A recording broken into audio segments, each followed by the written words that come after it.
Proclama mi alma la grandeza del Señor. Se alegra mi espíritu en Dios mi Salvador, porque ha mirado la humillación de su sierva, porque ha mirado mi pequeñez. Desde ahora me felicitarán todas las generaciones, porque el poderoso ha obrado y hace maravillas en nosotros. Grande es su amor para todos, grande es su amor y por siempre, grande es su amor.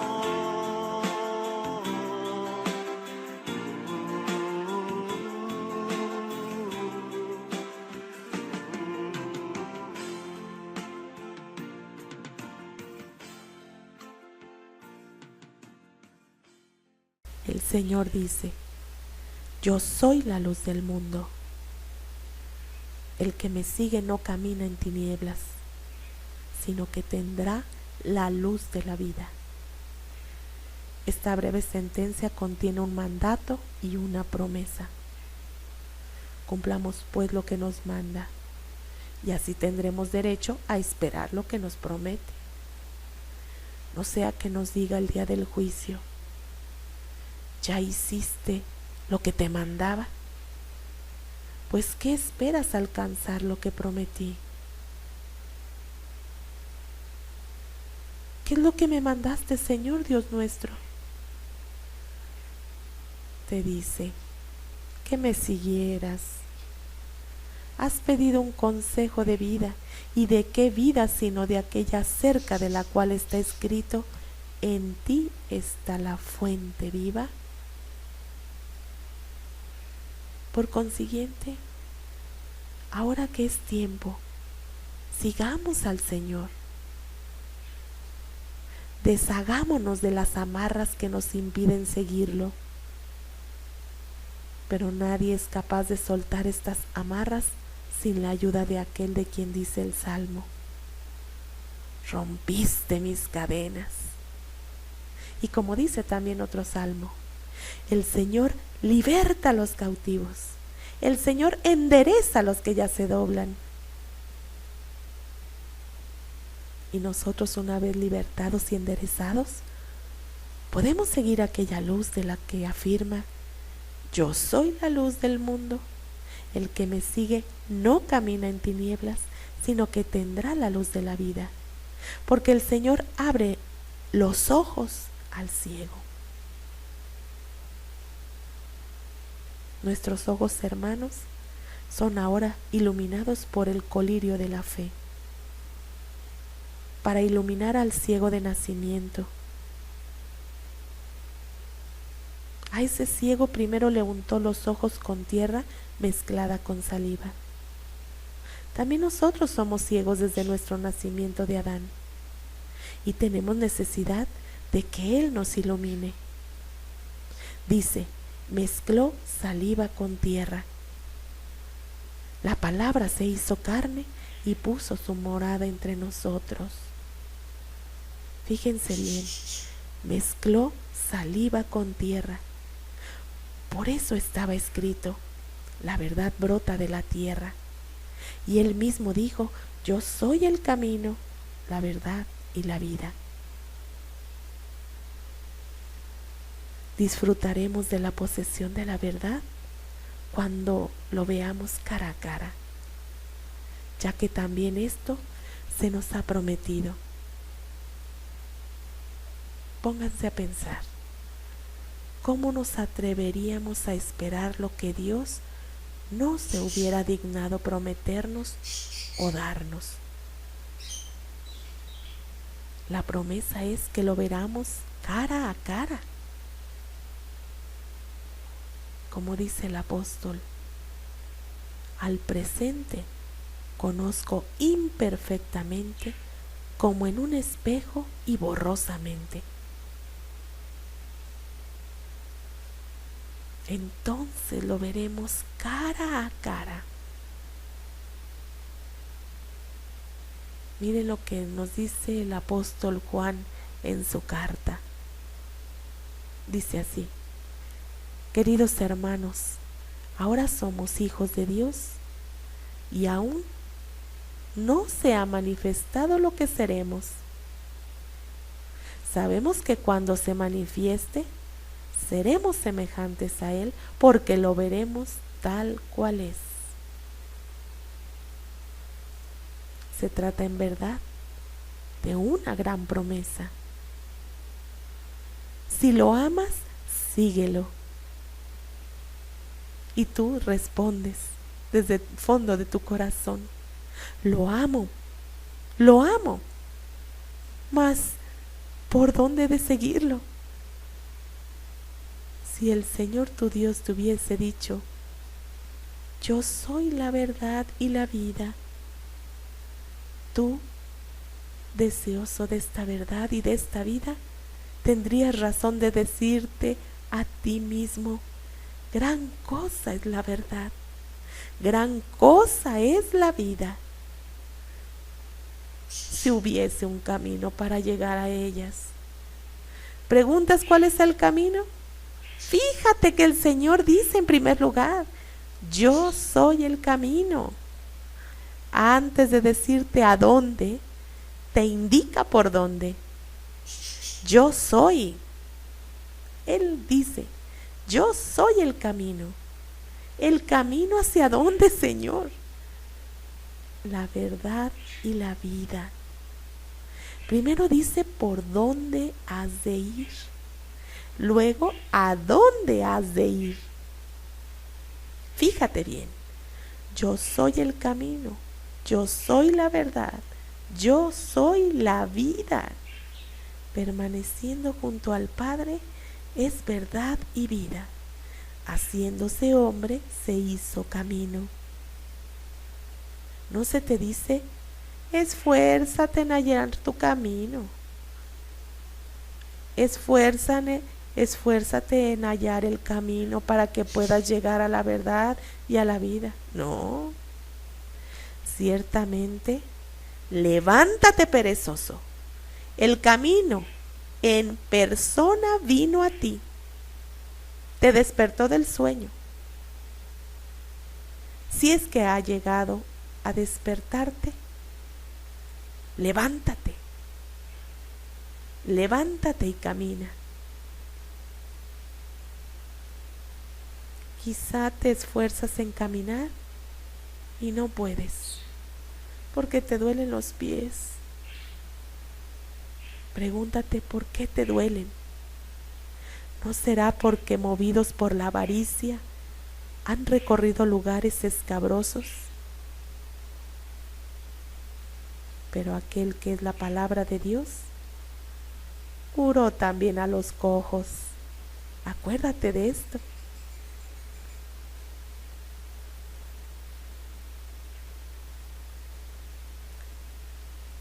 Dirás: yo tengo sanos los pies, pero no acierto a ver el camino.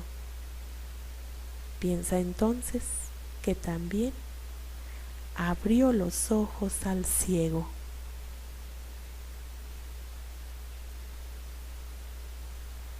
Mire lo que nos dice el Salmo 118 y en Juan 6. Odio el camino de la mentira.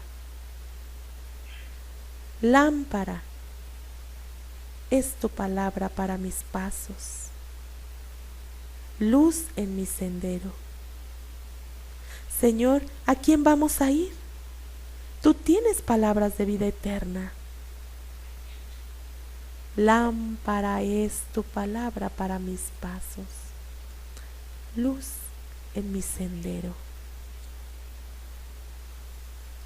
Les he compartido de los tratados de San Agustín, quien fue obispo, y se titula Cristo es el camino hacia la luz, la verdad y la vida.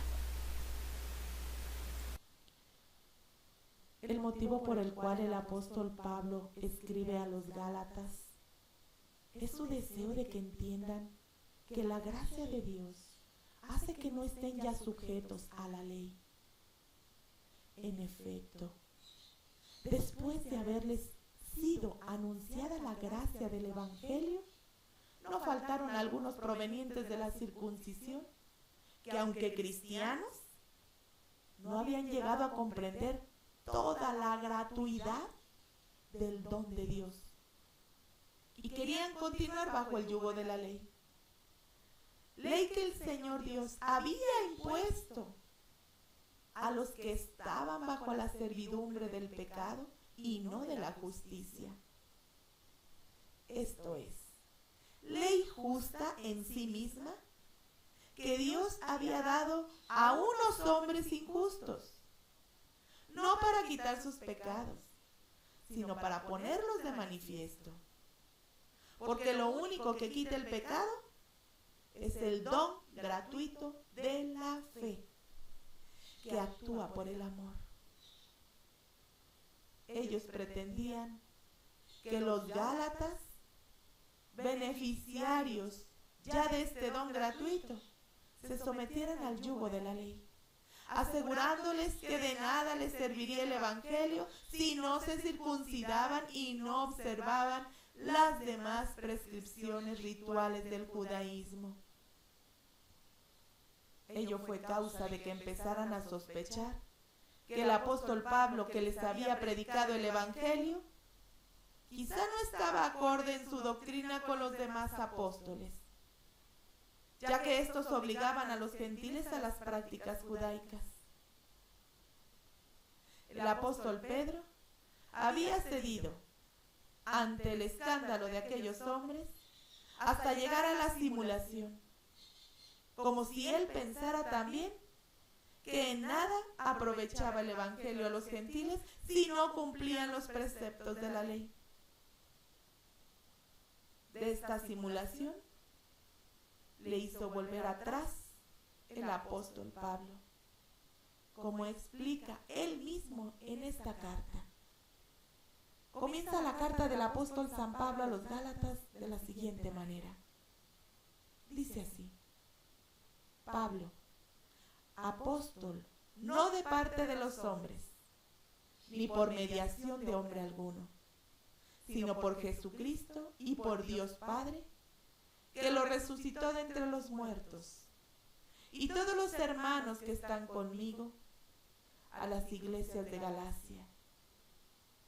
Gracia y paz a vosotros, de parte de Dios, nuestro Padre, y de Jesucristo el Señor, que se entregó a sí mismo por nuestros pecados, para librarnos del pervertido mundo presente, según la voluntad de nuestro Dios y Padre, a quien sea la gloria por los siglos de los siglos. Amén. Me maravillo de que tan pronto os estéis pasando a otro evangelio, abandonando a Dios que os convocó por la gracia de Cristo. Y no es que exista otro evangelio, sino que hay algunos que siembran la confusión entre vosotros y quieren volver de arriba abajo el evangelio de Cristo. Pues bien, aunque nosotros mismos o un ángel del cielo os predicáramos un evangelio distinto del que os hemos anunciado, tened por anatema al que tal cosa hiciere. Os lo dijimos antes y os lo repito ahora. Si alguno os predica un evangelio distinto del que habéis recibido, tened por anatema al que tal cosa hiciere. Es que trato ahora con esto de congraciarme con los hombres o con Dios. ¿Busco agradar a los hombres si todavía buscare agradar a los hombres, simplemente no sería siervo de Cristo. Os hago saber, hermanos, que el evangelio anunciado por mí no es cosa humana, y no lo recibí de hombre alguno, sino por revelación de Jesucristo. Continúa el comentario del apóstol Pablo, escribiéndole a los Gálatas, que la misma cuestión es tratada en la carta a los romanos. No obstante, parece que hay alguna diferencia entre una y otra, ya que en la carta a los romanos dirime la misma cuestión y pone fin a las diferencias que habían surgido entre los cristianos procedentes del judaísmo y los procedentes de la gentilidad. Mientras que en esta carta a los Gálatas escribe a aquellos que ya estaban perturbados por la autoridad de los que procedían del judaísmo y que los obligaban a la observancia de la ley. Influenciados por ellos, empezaban a creer que la predicación del apóstol Pablo no era auténtica, porque no quería que se circuncidaran. Por esto, Pablo empieza con estas palabras y dice así: me maravillo de que tan pronto os estéis pasando a otro evangelio, abandonando a Dios, que os convocó por la gracia de Cristo.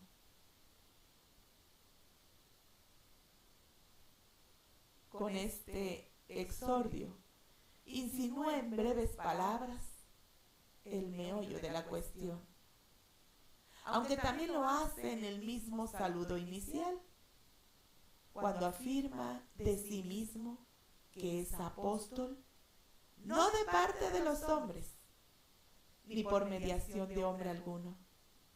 Afirmación que no encontramos en ninguna otra de sus cartas. Con esto demuestra suficientemente que los que inducían a tales errores lo hacían no de parte de Dios, sino de parte de los hombres, y que por lo que atañe a la autoridad de la predicación evangélica, ha de ser considerado igual que los demás apóstoles, ya que él tiene la certeza de que es apóstol no de parte de los hombres, ni por mediación de hombre alguno, sino por Jesucristo y por Dios Padre.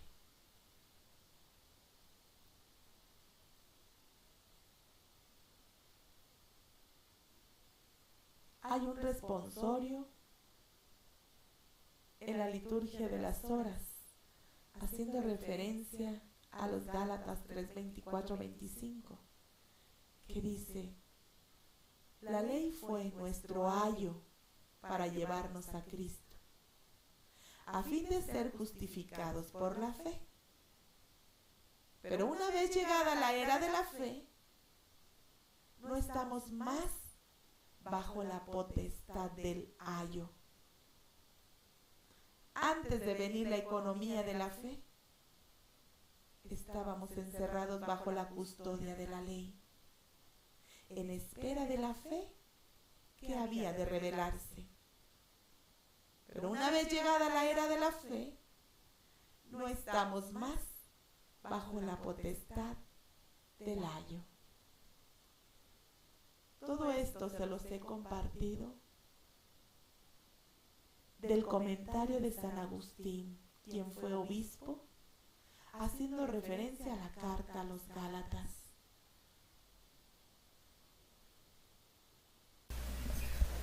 El Señor, hermanos muy amados, quiso dejar bien claro en qué consiste aquella plenitud del amor con que debemos amarnos mutuamente cuando dijo: nadie tiene más amor que el que da la vida por sus amigos. Consecuencia de ello es lo que nos dice el mismo evangelista Juan en su carta. Cristo dio su vida por nosotros, también nosotros debemos dar la vida por los hermanos, amándonos mutuamente como Él nos amó, que dio su vida por nosotros. Es la misma idea que encontramos en el libro de los Proverbios y dice así: si te sientas a comer en la mesa de un señor, mira con atención lo que te ponen delante y pon la mano en ello pensando que luego tendrás que preparar tú algo semejante. Esta mesa de tal señor no es otra que aquella de la cual tomamos el cuerpo y la sangre de aquel que dio su vida por nosotros. Sentarse a ella significa acercarse a la misma con humildad. Mirar con atención lo que nos ponen delante equivale a tomar conciencia de la grandeza de este don y poner la mano en ello, pensando que luego tendremos que preparar algo semejante. Significa lo que ya he dicho antes, que así como Cristo dio su vida por nosotros, también nosotros debemos dar la vida por los hermanos. Como dice el apóstol Pedro, Cristo padeció por nosotros, dejándonos un ejemplo para que sigamos sus huellas. Esto significa preparar algo semejante. Esto es lo que hicieron los mártires, llevados por un amor ardiente. Si no queremos celebrar en vano su recuerdo, y si nos acercamos a la mesa del Señor para participar del banquete en que ellos se saciaron, es necesario que, tal como ellos hicieron, preparemos luego nosotros algo semejante. Por esto, al reunirnos junto a la mesa del Señor, no los recordamos del mismo modo que a los demás que descansan en paz para rogar por ellos, sino que más bien para que ellos rueguen por nosotros, a fin de que sigamos su ejemplo, ya que ellos pusieron en práctica aquel amor del que dice el Señor, que no hay otro más grande. Ellos mostraron a sus hermanos la manera como hay que preparar algo semejante a lo que también ellos habían tomado de la mesa del Señor. Lo que hemos dicho, no hay que entenderlo como si nosotros pudiéramos igualarnos al Señor, aun en el caso de que lleguemos por Él hasta el testimonio de nuestra sangre. Él era libre para dar su vida y libre para volverla a tomar. Nosotros no vivimos todo el tiempo que queremos y morimos aunque no queramos. Él, en el momento de morir, mató en sí mismo a la muerte. Nosotros somos librados de la muerte por su muerte. Su carne no experimentó la corrupción. La nuestra ha de pasar por la corrupción, hasta que al final de este mundo seamos revestidos por Él de la incorruptibilidad.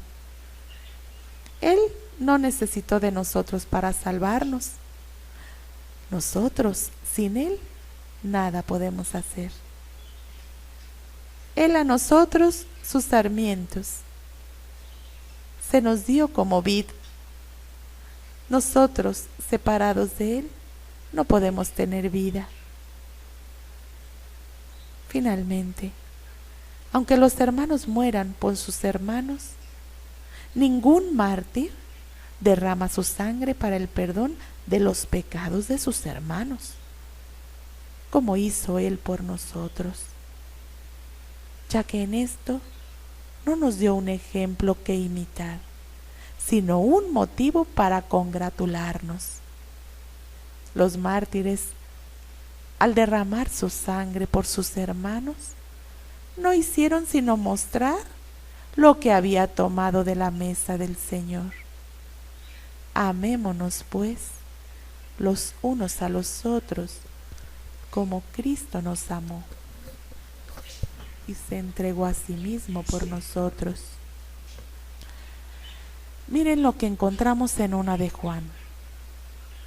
En esto se manifestó el amor que Dios nos tiene, en que Dios envió al mundo a su Hijo único, para que vivamos por medio de Él. Si Dios nos amó de esta manera, también nosotros debemos amarnos unos a otros. Dios nos amó y nos envió a su Hijo como propiciación por nuestros pecados.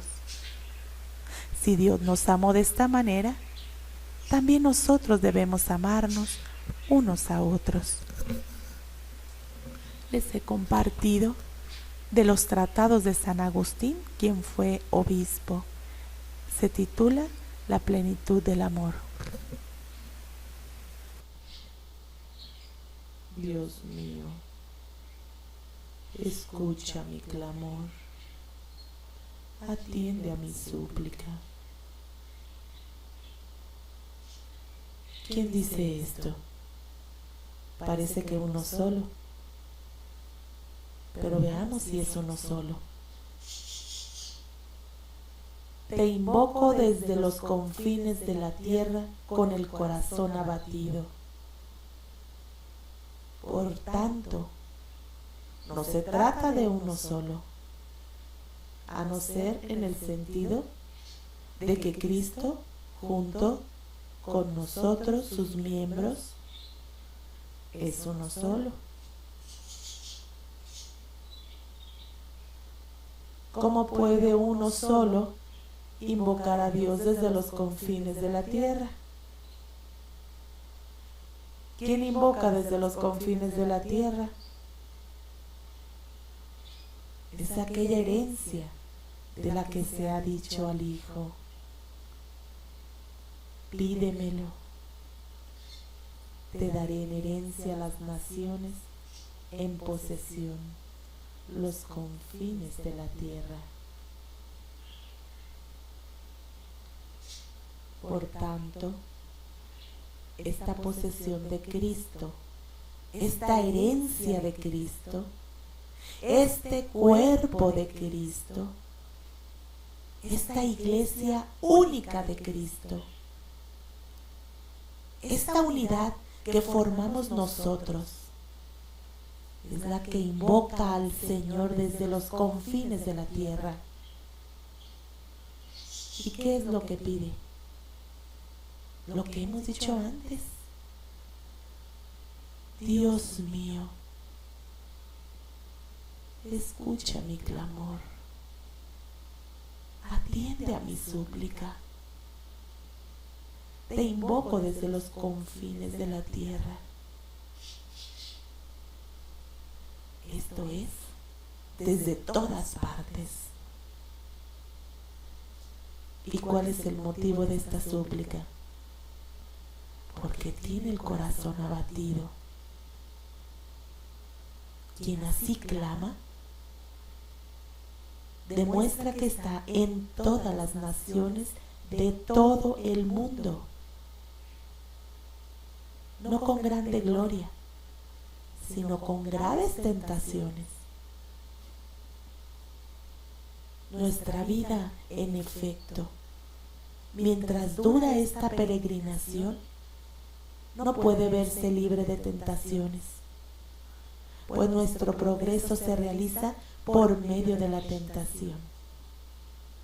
Y nadie puede conocerse a sí mismo si no es tentado,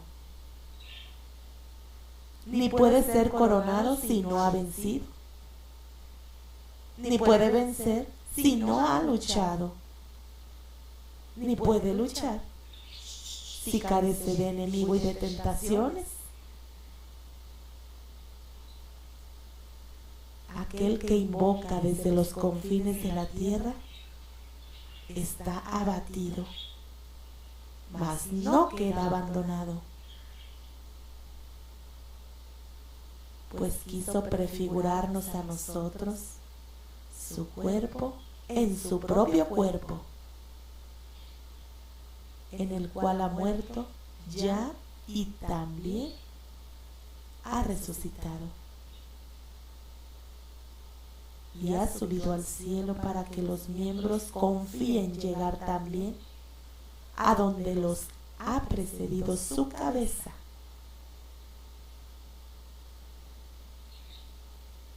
Así pues, nos transformó en sí mismo cuando quiso ser tentado por Satanás.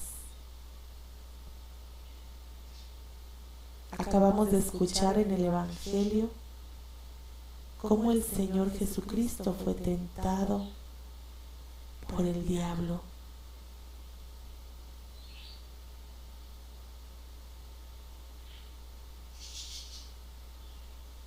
Ya que en Él eras tú tentado. Cristo, en efecto, tenía en ti la condición humana para sí mismo. De sí mismo la salvación para ti. Tenía de ti la muerte para sí mismo. De sí mismo la vida para ti. Tenía de ti ultrajes para sí mismo. De sí mismo honores para ti.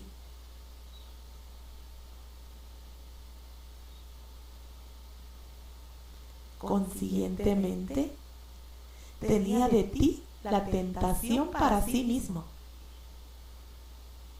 y de sí mismo la victoria para ti.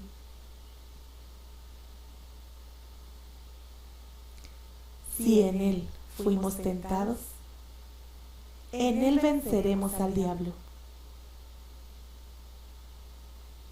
¿Te fijas en que Cristo fue tentado y no te fijas en que venció la tentación? Reconócete a ti mismo tentado en Él y reconócete también a ti mismo victorioso en Él.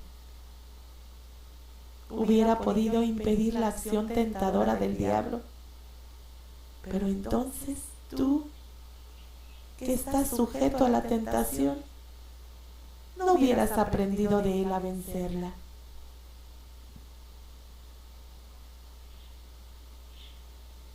Mira lo que nos dice Jeremías: lucharán contra ti, pero no podrán contigo, porque yo estoy contigo para librarte, oráculo del Señor.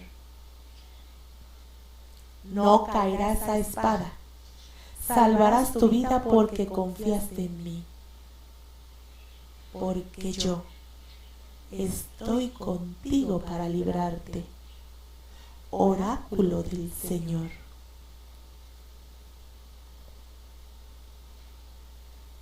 Les he compartido de los comentarios del obispo San Agustín. Se titula En Cristo fuimos tentados, en Él vencimos al diablo. Señor, te he llamado. Ven deprisa. Esto podemos decirlo todos. No lo digo yo solo, sino el Cristo total. Pero es más bien el cuerpo quien habla aquí. Pues Cristo, cuando estaba en este mundo, oró en calidad de hombre y oró al Padre en nombre de todo el cuerpo. Y al orar, caían de todo su cuerpo gotas de sangre. Así está escrito en el Evangelio. Jesús oraba con mayor intensidad y sudó como gotas gruesas de sangre. Esta efusión de sangre de todo su cuerpo no significaba otra cosa que la pasión de los mártires de toda la iglesia. Señor, te he llamado, ven aprisa, escucha mi voz cuando te llamo. Al decir te he llamado, no creas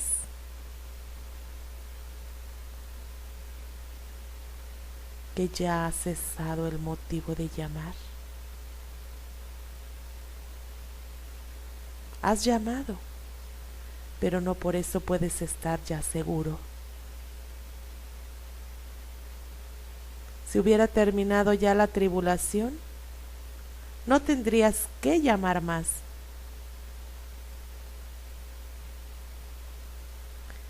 Pero como que la tribulación de la iglesia y del cuerpo de Cristo continúa hasta el fin de los siglos, no solo hemos de decir, te he llamado, ven deprisa, sino también, escucha mi voz cuando te llamo.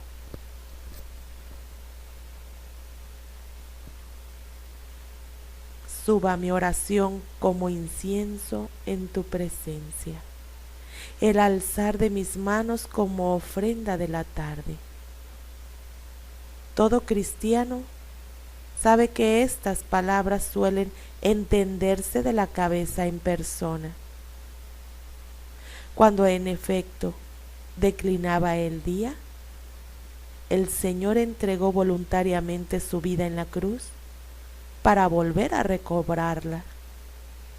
Pero también entonces estamos nosotros allí representados, pues lo que colgó del madero es la misma naturaleza que tomó de nosotros. Si no, ¿cómo hubiera sido nunca posible que el Padre abandonara a su Hijo único, siendo ambos un solo Dios? Y sin embargo, clavando la frágil condición en la cruz, en la cual, como dice el apóstol, nuestro hombre viejo ha sido crucificado con él, clamó en nombre de este hombre viejo: Dios mío, ¿por qué me has abandonado? Aquella ofrenda de la tarde fue pues la pasión del Señor, la cruz del Señor, oblación de la víctima salvadora, holocausto agradable a Dios. Aquella ofrenda de la tarde se convirtió por la resurrección en ofrenda matinal. Así, la oración que sale con toda pureza de lo íntimo de la fe se eleva como el incienso desde el altar sagrado. Ningún otro aroma es más agradable a Dios que este. Este aroma debe ser ofrecido a Él por los creyentes.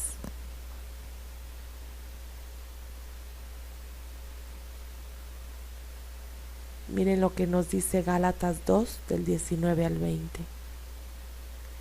Estoy crucificado con Cristo. Vivo yo, pero no soy yo. Es Cristo quien vive en mí. Y mientras vivo en esta carne, vivo de la fe en el Hijo de Dios, que me amó hasta entregarse por mí. Vivo yo, pero no soy yo. Es Cristo quien vive en mí. Les he compartido de los comentarios de San Agustín, quien fue obispo. Se titula La pasión de todo el cuerpo de Cristo. Gloria al Padre y a Cristo el Señor y al Espíritu que habita en nuestras almas.